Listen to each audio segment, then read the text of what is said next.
Et bienvenue sur un nouvel essai d'équipement du repère des motards. Une fois n'est pas coutume, pour cette semaine, nous avons testé un modèle femme, un cuir café Racer Brittany, qui franchement, je trouve, est superbe en termes de look.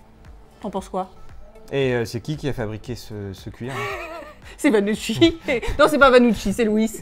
Ouais, c'est l'équipementier Louis qui a justement dans sa gamme une marque Café Racer, pour faire référence en fait au Café Racer, aux machines des années 60 en Angleterre. Et on se trouve effectivement avec un cuir un peu looké, type Café Racer, avec un mélange en fait de cuir et puis de zone de stretch. C'est un blouson féminin, donc avec une courbe esthétique, très cintrée en l'occurrence. Et franchement, donc là on l'a testé en plus plutôt en été, donc 25 degrés. Donc j'avais un petit peu peur de mettre un cuir, surtout qu'il n'est pas micro-aéré comme certains modèles justement spécialité. Et le fait qu'il y ait justement toute cette membrane stretch au niveau des bras, des côtés, dès qu'on est en position en fait moto, du coup le vent passe sur les parties et du coup on a une aération naturelle qui arrive, donc c'est franchement très très bien fait. Parce que le stretch du coup apporte effectivement déjà le confort quand on n'est pas serré dans le blouson, même s'il est cintré. Et en plus, on ne transpire pas, c'est vraiment respirant. Donc c'est vraiment une très bonne surprise pour un cuir mi-saison, voire été. Et puis d'autant plus qu'en fait, il se trouve avec des ventilations bien placées ici, notamment à l'entrée des aisselles.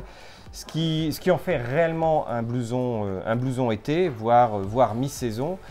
D'autant plus qu'en fait, du coup, on s'en doute un tout petit peu avec du stretch et du cuir. Là, on n'est pas sur un blouson étanche ni fait pour la pluie. Non. Donc, là, c'est sûr, l'orage, il vaut mieux l'éviter. Ou avoir une veste de pluie tout simplement avec soi en plus. Parce que c'est vrai que du coup, en termes de chaleur, il n'y a pas de doublure qui est fournie avec le blouson.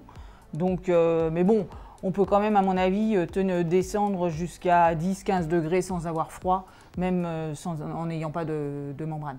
Et en termes de praticité, alors c'est comment avec les poches?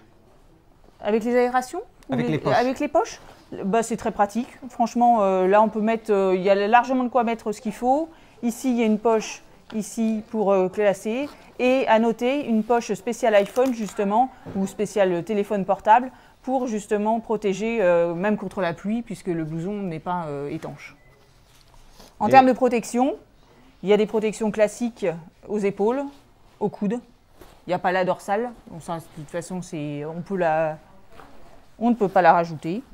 Mais bon, soit on la met en dessous, soit on n'en met pas. Et on va voir selon les trajets. Surtout, on en met en dessous. En fait, encore une fois, le stretch va permettre à la fois d'avoir une coupe cintrée et à la fois de laisser un petit peu de place pour mettre éventuellement une dorsale sans pour autant être obligé de mettre un blouson plus grand. Donc, ouais, objectivement, la coupe...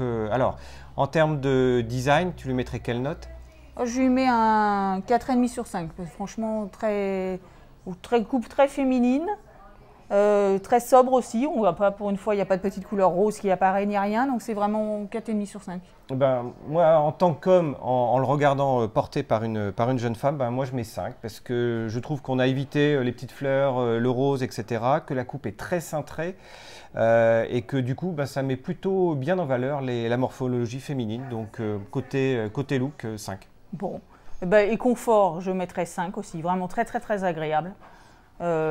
Franchement, le bémol, juste que c'est pas étanche effectivement, mais ça on peut pas demander le beurre et l'argent du beurre. C'est un cuir de chèvre qui est souple. On peut aussi acheter le pantalon mélange cuir et stretch.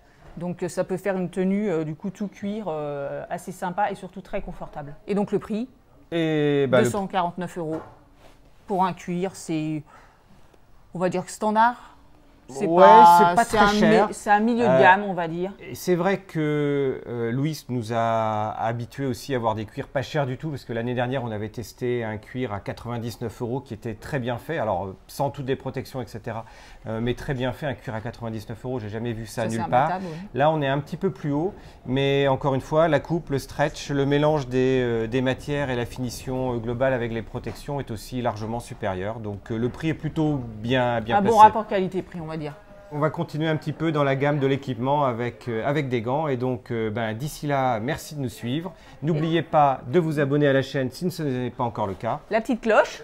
La petite cloche pour être averti des nouvelles vidéos et des nouveaux essais équipements chaque semaine. Et d'ici là, bonne route.